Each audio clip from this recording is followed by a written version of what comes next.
Hello friends, स्वागत करता हूं आप सबका मेरे इस YouTube channel let's learn English पर। दोस्तों, आज मैं आप लोगों के सामने एक नया पैसेज लाया हूं जिसे हिंदी से इंग्लिश में ट्रांसलेट करना हम लोग सीखेंगे। देखिए, हालांकि ट्रांसलेट है, इसमें क्या बेसिक रूल लगे हैं, इसमें हम कैसे समझेंगे कि हर लाइन का क्या मीनिंग निकल रहा है। ओके, किस टेंस में दिया गया है, कौन से रूल अप्लाई हुए हैं। तो जो लोग इंग्लिश में कमज़ोर हैं, इंग्लिश को पढ़ नहीं पाते हैं, समझ नहीं पाते हैं, वो लोग बिल्कुल मेरे इस YouTube channel let's learn English से जुड़ सकते हैं। ठीक है दोस्तों, आप यदि टेंस में कमज़ोर हैं, आप इंग्लिश नहीं पढ़ पा रहे हैं, न्यूज़पेपर नहीं पढ़ पा रहे हैं, तो आप इस चैनल से ज़रूर जुड़िए। अगर आपके कोई मित्र, भाई बहन, वो भी अगर इंग्लिश में कमज़ोर हैं, तो आप उनका सहयोग करके इस चैनल से फ़ायदा पहुंचा सकते हैं।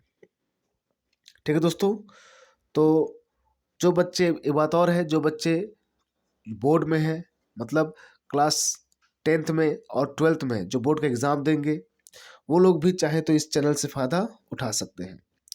तो दोस्तों, आइए इस पैसेज से हम लोग क्या रूल लगा है हम सीखेंगे।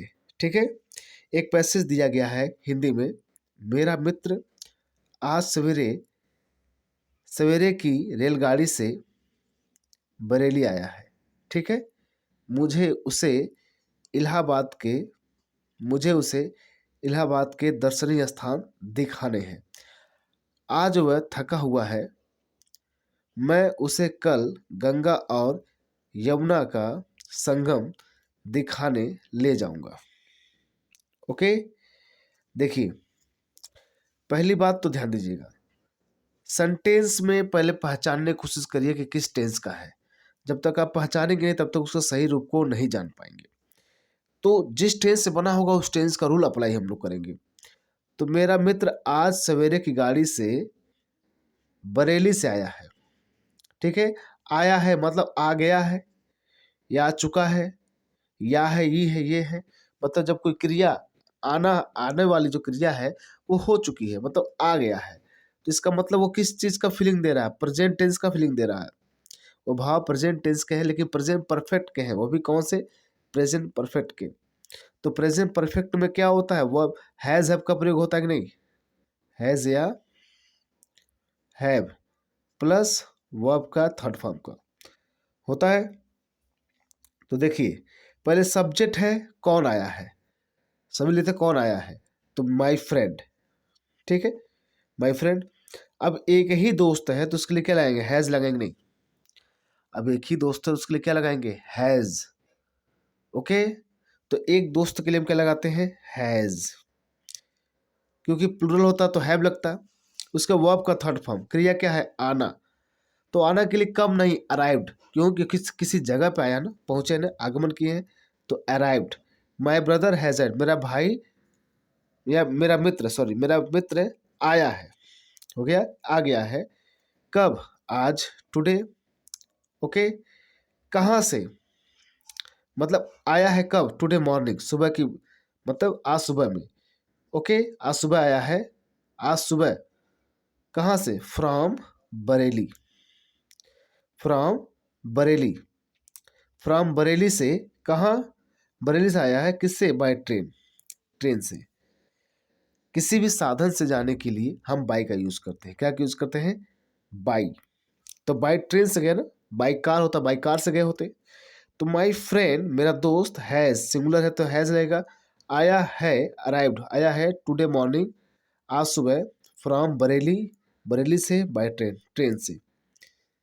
ओके, तो ये समझ गए ना आप लोग, इस टेंस का मेन थीम क्या था, किस टेंस से लिया गया था।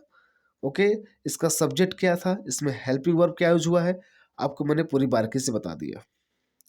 नेक्स्ट देखिएगा, आप लोग को क्या कहा जा रहा है, मुझे उसे इलाहाबाद के दर्शनीय स्थान दिखाने हैं।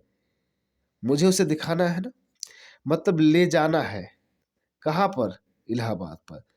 मतलब देख, ले जाएंगे तभी न दिखाएंगे कि भाई तुझे ले जाना है। दिखाने के लिए, तो मुझे, ठीक है, तो दिखाने हैं, क्यों, यानी ये भी आपकी क्रिया परफेक्ट में है, क्योंकि आपको दिखाना है ना। तो कोई क्रिया अगर दिखाना है, खाना है, पीना है, जाना है, कोई जरूरी है, तो उसके लिए हैव या हैज टू का प्रयोग करते हैं। जब हैव या हैज टू का प्रयोग करते हैं, हैव या हैज टू का प्रयोग करते हैं, तो उसके साथ वर्ब का फर्स्ट फॉर्म आता है। क्या होता है? First form. इसमें क्या है, कोई क्रिया कंपलसरी हो जाए, कोई वर्ब कंपलसरी हो जाए, तो उसको, जैसे मुझे पढ़ना है, मुझे खेलना है, तो वहाँ हैव या हैज टू का प्रयोग करते हैं, 2+V1। ओके, तो यहाँ दिखाना है, यह भी उसकी मजबूरी है, तो किसे दिखाना है? मुझे, तो उसके लिए आई कहेंगे। आई, अब आई प्लूरल होता तो क्या लेंगे? हैव, आई हैव टू, बताए ना। उसके बाद क्या करना है? वर्ब का फर्स्ट फॉर्म। दिखाना है मतलब ले जाना है, टू टेक हिम। क्या ले जाना है? To take him. ओके, दिखाने के लिए हम या फिर ले जाने के लिए टेक हिम बोलते हैं। क्या बोलते हैं? Take him. लड़की को टेक हर या टेक हिम बोलते हैं। तो ले जाना या दिखाना बात वही है। तो I have to take him कहाँ? दर्शनीय स्थान पर, टू द प्लीजेंट साइट्स। दर्शनीय मतलब होता है प्लीजेंट, खुशहाल, जो दर्शनीय स्थल है, साइट्स मतलब जगह। दर्शनीय स्थान पर ले जाना है मतलब दिखाने के लिए। आप कहाँ के? इलाहाबाद के। आप इलाहाबाद, यानी इलाहाबाद। अब तो प्रयागराज नाम इसका हो गया है, तो प्रयागराज बोल सकते हैं हम लोग। तो इलाहाबाद के दर्शनीय स्थान पर ले जाना है, यानी दिखाने जाना। I have to take him to the pleasant site of Allahabad. Okay, next देखिए क्या कहा जाता है। आज वह थका हुआ है। क्या है भाई? आज वह थका हुआ है। तो आज वह थका हुआ है, कौन? सब्जेक्ट के, ये भी हुआ है, यानी हो चुका है। क्यों? या फिर हुआ है, तो ही इज क्या बोलेंगे? He is tired. थका हुआ है तो इसलिए एक नाउन हो गया, he is tired. He is tired. He मतलब कौन? वह। इज मतलब एक ही है, तो इज टायर्ड, वह थका हुआ है today. He is tired today. He is tired today. Okay, मैं थका हूं तो क्या बोलेंगे? I am tired. तुम थके हुए हो, यू आर टायर्ड। ओके, तो यहाँ पर वह थका हुआ है, तो ही इज टायर्ड टुडे। ओके, अब लोग की बात समझ में आ गई ना। अब देखिए, मैं कल उसे गंगा और यमुना संगम दिखाने ले जाऊंगा। यानी ले जाऊंगा मतलब दिखाने जाऊंगा, मुझसे लेके दिखाने के लिए जाऊंगा ना। तो क्या बोलेंगे? देखिए, जाऊंगा फ्यूचर में आ गया। किस में आ गया? फ्यूचर में। अब फ्यूचर में भी कौन सा? फ्यूचर इंडेफिनिट, क्योंकि इसमें ले जाना है। ठीक है, ले जाऊंगा। तो आई विल, मैं। अब फ्यूचर में आई के साथ विल लगता है। देखिए, आई के साथ सेल लगता है, लेकिन नॉर्मली स्पीकिंग के लिए विल ही यूज करते हैं। अब कभी भी आप सेल का यूज ना करें तो कोई दिक्कत नहीं होगा, आप विल ही यूज करिए, क्योंकि अब प्रचलन में कहीं ना कहीं सेल का यूज बहुत ही कम हो गया है। अब लोग विल का ही इस्तेमाल, क्या कहते हैं, विल का इस्तेमाल ज़्यादा करते हैं। तो क्या कहेंगे? तो आई विल टेक हिम, मैं उसे ले जाऊंगा। कहाँ? To the confluence. मतलब कन्फ्लुएंस मतलब क्या होता है? संगम। आप गंगा एंड यमुना, यानी गंगा और यमुना के संगम पर मैं उसे ले जाऊंगा। ठीक है, टुमारो। टुमारो मतलब कल। ओके, टुमारो मतलब कल। मैं, आई विल टेक हिम, मैं उसे ले जाऊंगा to the confluence. Confluence means क्या होता है? संगम ऑफ गंगा, यानी ऑफ द गंगा। गंगा एक नाउन है। गंगा यमुना ये नदियां वैसे नाउन होती हैं, इनके साथ द लगता है। क्या लगता है? The Ganga the Yamuna. ठीक है, तो इनके साथ हम द लगाते हैं। तो the Ganga and the Yamuna के संगम पर टुमारो। टुमारो मतलब क्या है? कल। ओके, एक बार मैं इसको इंग्लिश से हिंदी में बोल देता हूँ। माई फ्रेंड, मेरा दोस्त, हैज़ अराइव्ड, आया है, टुडे मॉर्निंग, आज सुबह, फ्रॉम मतलब से, बरेली मतलब बरेली से आया है। ये हो गया। अब किससे आया? बाय ट्रेन से आया है। यह साधन के लिए हो गया, by train. I have to take him, मुझे उसे ले जाना है, मतलब ले जाना है मतलब दिखाना है।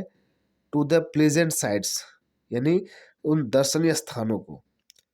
दर्शनीय स्थान टू द प्लेजेंट साइट्स, कहाँ, ऑफ इलाहाबाद, यानी इलाहाबाद के दर्शनीय स्थानों पर उसे ले जाना है, मतलब दिखाना है उस जगह को। Okay, I have to take him. Next देखिए, वह आज थका हुआ है। तो वह आज थका हुआ, ही इज क्या बोलेंगे, tired today, he is tired today. मैं कल उसे गंगा यमुना संगम दिखा ले जाऊंगा। तो आई विल टेक हिम, क्या बोलेंगे, आई विल टेक हिम, मैं उसे ले जाऊंगा टू द कन्फ्लुएंस, यानी संगम ऑफ गंगा, गंगा एंड यमुना, यानी गंगा यमुना के संगम पर ले जाऊंगा, टुमारो, कल।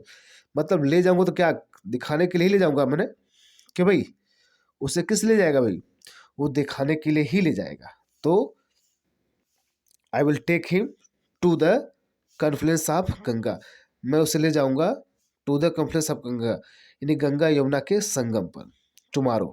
ओके, अब जो वर्ड है यहाँ पर देखिए, बाय का यूज कहाँ होता है, ट्रेन से जाने के लिए होता है। हैज़ है आपको बताया ना, हैज़ सिंगुलर के लिए होता है, तो माय फ्रेंड सिंगुलर, तो सिंगुलर आ गया। Getting. I have to take, have to has to का यूज जब कोई क्रिया करनी मजबूरी हो तो वहाँ पर क्या होता है, हैव टू हैज़ टू का इस्तेमाल होता है। प्लेजेंट साइट मतलब होता है दर्शनीय स्थान।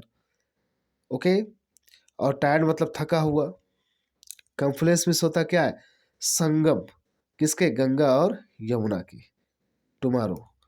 तो दोस्तों आपको पूरी बात मैंने समझा दिया, क्या रूल लगा था, क्या लगा है। फिर से बोलूँगा, आप लोग को टेंस पढ़ना बहुत जरूरी है, टेंस को समझना बहुत जरूरी है, क्योंकि टेंस जब तक आप समझेंगे नहीं तब तक टेंस के सही रूप को नहीं समझ पाएंगे, वाक्य को सही रूप में ट्रांसफॉर्म नहीं कर पाएंगे। ठीक है दोस्तों, आशा करता हूँ आप लोगों को समझ में आया होगा। ऐसे ही आप इंग्लिश के डीपली नॉलेज को सीखना चाहते हैं तो बिल्कुल मेरे आप इस यूट्यूब चैनल से जुड़िए, लेट्स लर्न इंग्लिश से। ठीक है दोस्तों, तो मेरे साथ बने रहने के लिए आप लोग का बहुत बहुत धन्यवाद। मिलते हैं नेक्स्ट वीडियो में। Thank you very much.